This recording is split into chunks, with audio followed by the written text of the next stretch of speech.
Salut vous! On se retrouve aujourd'hui pour une vidéo où on va parler alimentation. Vous l'avez vu dans le titre, aujourd'hui je vais vous parler de 10 aliments indispensables pour votre bien-être. Donc en fait ce sont des aliments qui sont non seulement bons pour votre corps évidemment, mais aussi et surtout pour votre mental, votre esprit, votre morale. Donc je tiens d'abord à faire un disclaimer avant de commencer la vidéo. Je ne suis pas diététicienne, je ne suis pas médecin, je ne suis pas experte en alimentation ni rien de tout ça. Je suis juste une personne lambda qui aime ce sujet-là et qui a envie de partager avec vous des petites astuces comme ça alimentation qui peuvent contribuer à votre bien-être. Et restez bien jusqu'à la fin parce que je vous ai gardé le meilleur aliment pour la fin selon moi.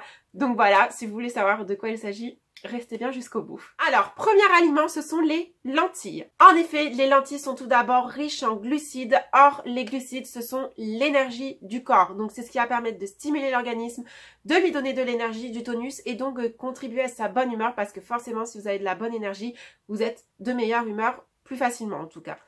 Elles sont aussi riches en fibres qui vont venir aider à lutter contre de nombreuses maladies, notamment contre les cancers et du côlon en particulier, mais aussi contre le diabète. Et évidemment, pour notre bien-être, il vaut mieux éviter d'avoir ces maladies, hein, vous l'aurez compris. Et enfin, les lentilles sont aussi riches en antioxydants qui vont venir protéger les cellules du corps des radicaux libres. Donc en fait, les radicaux libres sont naturellement produits par le corps dans son fonctionnement normal, mais ils peuvent avoir des dommages pour le corps, comme un vieillissement prématuré par exemple. Et ça, on n'en veut pas. Et du coup, les antioxydants permettent de lutter contre ces effets néfastes et du coup contribuer à notre bien-être. Donc les lentilles, très bonne source pour la bonne humeur et le bien-être général du corps et de l'esprit. Deuxième aliment bien-être, c'est la banane. Alors, je sais pas vous, mais moi, j'adore les bananes. Donc, quand j'ai vu que c'est un aliment qui contribue à notre bien-être, ça ne m'a pas vraiment étonnée et en même temps, j'étais trop contente de voir ça. Alors, pourquoi la banane contribue à notre bien-être? Tout simplement parce qu'elle est encore une fois, comme les lentilles, riche en fibres. Et donc, elle va aider à lutter contre de nombreuses maladies. Et là, notamment, on a contre les maladies cardiovasculaires, contre le diabète, encore une fois, contre certains cancers. Bref, plein de maladies qu'on ne veut pas avoir dans notre vie, n'est-ce pas? Donc la banane aide à ça et elle est aussi anti-gueule de bois. Je ne savais pas. Alors, je ne sais pas pourquoi j'avais envie de le préciser dans cette vidéo parce que, bon, gueule de bois en soi, oui, quand on a la gueule de bois, on n'est pas forcément très bien dans sa tête. Mais voilà, ça aide à lutter contre la morosité en fait, la banane. Donc c'est pour ça qu'elle est bien pour tout ça. Et aussi, la banane est riche en tryptophane. Donc ça, je vous en ai déjà parlé dans une ancienne vidéo que je vous mettrai dans le petit i, là. Oula, je ne sais plus, encore une fois. Le tryptophane est en fait une protéine que le corps va convertir en sérotonine qui est l'hormone de la détente en fait, qui va favoriser la détente. Et la banane permet de sécréter aide à sécréter cette hormone-là. D'ailleurs, il paraît que ça serait ultra bien pour le sommeil de prendre une banane le soir avant d'aller se coucher. J'ai jamais vraiment testé. Enfin, moi, je vous dis, j'ai pas de problème avec le sommeil. Hein. Donc, je peux pas vraiment vous dire si ça marche.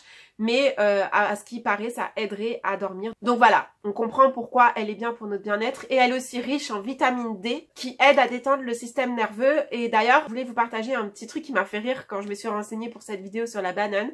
C'est qu'on dit avoir la banane. L'expression avoir la banane qui veut dire qu'on est heureux, on a la patate. Enfin, on a à la fois l'énergie, mais aussi qu'on est dans un bon mood. Avoir la banane, c'est avoir le sourire quoi tout simplement et je trouvais ça pas anodin en fait. Pourquoi on a utilisé la banane dans cette expression et pourquoi elle veut dire ça cette expression? C'est tout simplement parce que la banane quelque part contribue à notre bien-être moral. Et elle est aussi parfaite pour les gens vraiment stressés et nerveux de nature comme moi, n'est-ce pas? Puisqu'elle contient du potassium qui aide à détendre le système nerveux en fait.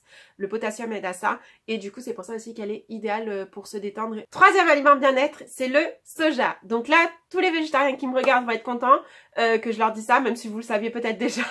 Mais sachez que le soja est excellent pour le bien-être. D'ailleurs, je parle des végétariens, mais aussi des non-végétariens. Je pense surtout aux végétariens parce que c'est là où ils trouvent leur principale source de protéines. Mais voilà, pourquoi le soja est un aliment bien-être? Parce qu'il contient de la tyrosine, qui est un acide aminé transformé par le corps en dopamine. La dopamine qui est l'hormone du plaisir et donc du bien-être. Donc voilà, la dopamine agit en fait comme régulateur d'humeur et anti-stress, donc idéal pour être détendu et bien dans son corps et dans sa tête. Le soja est aussi parfait pour lutter contre le cholestérol, donc sachez que si vous avez un fort taux de cholestérol dans votre sang, vous pouvez consommer du soja pour aider à réguler tout ça.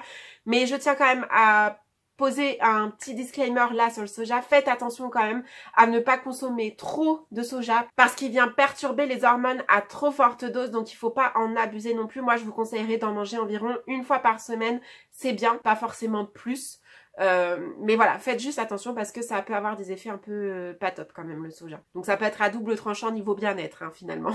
Mais c'est quand même un très bon aliment pour tout ce qui est dopamine, comme je vous l'ai dit. Hein. Aliment numéro 4, c'est le saumon. Et oui, le saumon est riche en oméga 3 et en vitamine D qui vont contribuer à l'optimisme et du coup au bon moral. L'oméga 3 et la vitamine D agissent non seulement sur la dopamine, l'hormone du plaisir, la sérotonine, l'hormone de la détente et la mélatonine, l'hormone du sommeil. Donc là, on a tous les éléments pour être détendu, hein, franchement. Ces graisses, ces bonnes graisses sont aussi réputées pour protéger le cœur, donc c'est idéal pour la santé cardiovasculaire. Et le saumon aide aussi à lutter contre le cholestérol grâce encore une fois aux oméga 3. Et d'ailleurs, pour revenir au côté optimisme que procure le saumon, il y a une étude qui a été réalisée qui a prouvé que des personnes qui consommaient du saumon régulièrement étaient beaucoup moins dépressifs que des personnes qui consommaient moins de saumon. Donc il a un vrai effet vraiment sur le moral et la bonne humeur et le bien-être mental. Et en plus, il apporte aussi du sélénium qui est un oligo-élément qui permet de lutter contre l'agressivité. Donc voilà, avec le saumon, on ne peut être que positif et de bonne humeur. Sans oublier qu'en plus, disons-le, c'est juste excellent le saumon, hein, au niveau gustatif. Moi j'adore. Cinquième aliment, c'est le brocoli. Donc le brocoli est l'aliment le plus riche en vitamine C et il est aussi source de vitamine K. Ces deux vitamines-là sont excellentes pour la santé des os et en plus le brocoli est réputé pour lutter contre de nombreuses maladies, de nombreux cancers notamment. Donc vraiment il est excellent surtout pour la santé physique là pour le coup, mais aussi morale parce que la vitamine C est très bon pour le moral. C'est pour ça d'ailleurs qu'on dit que prendre le soleil ça fait du bien directement, ça procure un bien-être direct. Donc voilà, et en plus le brocoli se marie très bien au saumon, personnellement je trouve. Donc si vous faites un petit repas brocoli-saumon, vous êtes au top. Sixième aliment bien-être, et là c'est un peu particulier, c'est tout simplement l'eau en fait. On n'y pense pas mais l'eau est un aliment et il est juste excellent pour notre bien-être. Évidemment, l'eau c'est la vie. Disons-le, sans eau on ne peut pas vivre. Et l'eau a un lien direct avec le bien-être psychologique puisqu'il permet d'équilibrer les émotions et les humeurs. Et d'ailleurs, une étude a montré que la déshydratation accentue le sentiment d'anxiété et de déprime. Donc en fait, boire c'est juste indispensable. Et c'est pour ça d'ailleurs qu'on dit qu'il faut s'hydrater tout au long de la journée. C'est aussi pour éviter d'accentuer ce sentiment de stress et pour être bien détendu en fait, pour tout simplement se sentir bien. L'eau est aussi excellente pour notre cerveau puisqu'en effet le cerveau est l'organe de notre corps qui a le plus besoin d'eau. Une autre étude qui a été menée à San Francisco a montré que des personnes qui avaient suffisamment bu voyaient leur capacité cérébrale augmenter. Donc c'est pour dire à quel point l'eau agit sur notre cerveau et à quel point il est important aussi à son bon fonctionnement. Il est donc conseillé de boire environ une gorgée d'eau toutes les 45 minutes parce que c'est au bout de 45 minutes que notre cerveau commence à se déconcentrer et à être moins performant. Donc c'est pour ça que boire tout au long de la journée, toutes les 45 minutes, permettrait à notre cerveau de fonctionner mieux et plus rapidement. L'eau est aussi excellente pour diminuer les migraines, améliorer la qualité de sa peau et lutter contre le vieillissement de la peau. Il permet aussi de détoxifier le corps. Vous n'êtes pas sans savoir que c'est bien de se laver l'extérieur du corps, mais c'est aussi très important de nettoyer l'intérieur de son corps et pour ça, il faut boire de l'eau. L'eau permet aussi d'avoir un meilleur sommeil. Cependant, attention, évitez de trop boire d'un coup avant d'aller vous coucher parce que là, sinon par contre, pour votre sommeil, ça va être juste terrible parce que vous allez vous relever toutes les demi-heures pour aller faire pipi. donc voilà, ça c'est pas top. Mais c'est pour ça qu'il est conseillé de boire régulièrement tout au long de la journée et pas tout à la fin de la journée, évidemment. Et enfin, l'eau est aussi excellente pour nos capacités physiques puisqu'en buvant de l'eau, on va permettre à notre corps de battre mieux et donc d'apporter plus d'oxygène à nos muscles et donc d'être plus performant au niveau capacité physique. Il n'y a que des bienfaits à boire de l'eau aussi bien physique que morale. Donc voilà, moi je le dis encore une fois, l'eau c'est la vie. Buvez de l'eau. Du robinet, hein, attention. Pas de bouteilles en plastique ou de choses comme ça. CF, ma première vidéo, l'écolo éco, si tu comprends pas. Septième aliment, ce sont tout ce qui est riz, pâtes et en gros féculents en fait. Alors, oui, il y en a beaucoup qui bannissent les féculents de leur alimentation, mais pourquoi en fait? Pourquoi? Déjà, c'est prouvé, c'est bien connu que les féculents ont ce côté un peu doudou réconfortant. Quand ils sont au menu d'un repas, on est tout de suite content. Enfin, moi, je sais pas vous, mais moi, je suis toujours contente quand il y a des pommes de terre, des pâtes, du riz dans mon repas. C'est vraiment réconfortant, en fait. Mais en plus de ça, comme ils sont source de glucides, ils permettent de donner au corps de l'énergie, de la bonne énergie. Mais aussi, ils permettent, grâce à cette énergie qu'ils donnent, de sécréter de la sérotonine, qui, encore une fois, est l'hormone de la détente, vous l'aurez compris. Mais aussi de la mélatonine, l'hormone du sommeil. Ce sont les rois de cette vidéo, hein. Tout ce qui est mélatonine, sérotonine, dopamine, vous l'aurez compris, ce sont les rois de la vidéo puisqu'ils contribuent à notre bien-être. Donc, il est idéal de manger des féculents le soir. Donc oui, encore une fois, plein de gens bannissent les féculents le soir alors que c'est eux qui nous permettent de nous détendre et ensuite d'avoir un meilleur sommeil. Donc, bien évidemment, il ne faut pas en abuser parce que, enfin après, ça dépend des gens aussi. Il y en a qui les digèrent mieux que d'autres. C'est sûr que si vous digérez pas très bien les féculents, vaut mieux éviter de les prendre le soir parce que sinon, ça va perturber votre sommeil et votre détente. Mais si vous avez aucun souci à les digérer ou que vous pouvez aussi les prendre en plus petite quantité, pas obligé de se faire une plâtrée énorme de pâtes. Sinon là, effectivement, ce sera contre-productif. Mais vraiment, essayez parce que ça permet vraiment de vous détendre. Et Dieu sait que le soir, on a besoin de se détendre pour avoir un meilleur sommeil. Et après aussi, si vous voulez, vous pouvez privilégier davantage tout ce qui est féculent complexe. Donc, tout ce qui est pâtes complètes, riz complet. Voilà, c'est tout ce qui me vient en tête là actuellement. Si vous voulez essayer de les digérer un peu mieux. Mais voilà, après, il faut savoir que les féculents blancs ne sont pas forcément mauvais pour la santé. Il faut juste varier entre le complet et le blanc. Voilà, tout simplement pour avoir les apports bénéfiques de chacun. C'est vrai que ce qu'on reproche aux féculents blancs, donc à base de farine blanche, c'est effectivement de créer un pic d'insuline. Et là, effectivement, ça n'aura pas les effets désirés au niveau détente, puisque qui dit pic d'insuline dit aussi saute d'humeur. Et du coup, bah là, au niveau détente, c'est pas du tout, c'est pas du tout idéal.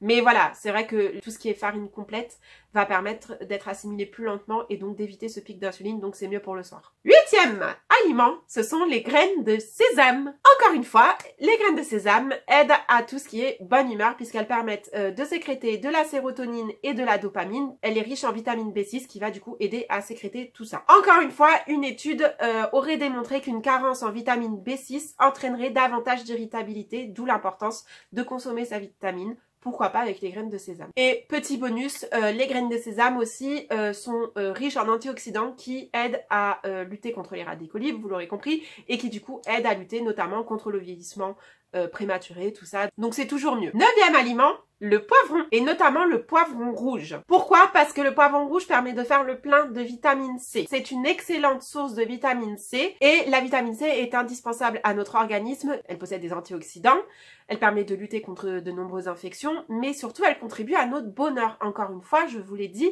c'est pas pour rien que quand on prend le soleil, on est content. En fait, c'est parce qu'il y a la vitamine C, on prend une dose de vitamine C et c'est excellent. D'ailleurs, une étude menée en milieu hospitalier a montré que la prise suffisante et régulière de vitamine C permettait de diminuer les syndromes dépressifs. Donc voilà. D'où l'importance de la vitamine C. Le poivron est aussi un excellent anti-cancer. Il aide à lutter contre les maladies cardiovasculaires, contre tout ce qui est problèmes intestinaux. Il préserve la peau et il favorise aussi l'apprentissage puisqu'il est riche en lutéoline, qui est un flavonoïde. Et il a été prouvé qu'une alimentation riche en lutéoline permettrait de réduire les inflammations dans le cerveau et du coup de favoriser la mémoire. Donc pour tout ce qui est Alzheimer, ça peut être pas mal. Voilà, donc encore une fois, le poivron a plein de bienfaits, surtout le poivron rouge, encore une fois, puisque c'est le plus fort en tout, en vitamine C, en flavonoïdes, en tout ce que vous voulez. Et c'est le meilleur en plus, moi je trouve. Et enfin, dernier aliment bien-être, et pas des moindres, puisque c'est mon préféré, et petit indice sur mon t-shirt, voilà, vous l'aurez deviné, c'est le chocolat, et notamment le chocolat noir. Il est riche en magnésium et en antioxydants, et vous le savez tous, le chocolat est réputé pour lutter contre l'anxiété et le stress. Pourquoi on a envie de chocolat quand on est stressé, quand on est triste? C'est tout simplement parce qu'il a des vertus vraiment à ce niveau-là. Il permet en effet de produire de la sérotonine, encore une fois, et il est prouvé que consommer 45 grammes de chocolat noir par jour aiderait à diminuer de 10% les risques de crise cardiaque. Donc c'est pas négligeable quand même. Après, évidemment, ça va avec un mode de vie sain et actif et tout. Enfin voilà, ne vous dites pas que si vous mangez que du chocolat et qu'à côté vous faites que de la merde, forcément, ça va aller. Non, c'est un tout, bien évidemment. Il est également très riche en flavonoïdes, source d'antioxydants. Encore une fois, je me répète pas, vous connaissez les bienfaits des antioxydants. Le chocolat noir permet aussi de lutter contre de nombreuses maladies cardiaques, comme je l'ai dit tout à l'heure. Ce qui est pas mal d'ailleurs quand on a le cœur brisé, hein, quand on y pense. Pourquoi on a envie de chocolat quand on a le cœur brisé, hein? C'est peut-être pour ça. Et du coup, ce côté anti-stress vient aussi du fait qu'il contient du magnésium. Et le magnésium vient agir sur le cortisol en empêchant son augmentation. Et du coup, il permet de lutter contre le stress et contre l'anxiété. Et il contient aussi de la caféine. Alors ça, je ne savais pas, mais oui, le chocolat contient de la caféine, ce qui permet aussi du coup d'avoir de l'énergie environ 1 heure après l'avoir consommé. Donc du coup, j'allais vous dire consommer du chocolat noir le soir. Moi, c'est ce que je fais. En tout cas, de temps en temps, je me prends 2 petits carrés de chocolat noir le soir après le repas. Mais je sais pas si c'est une bonne idée s'il contient de la caféine.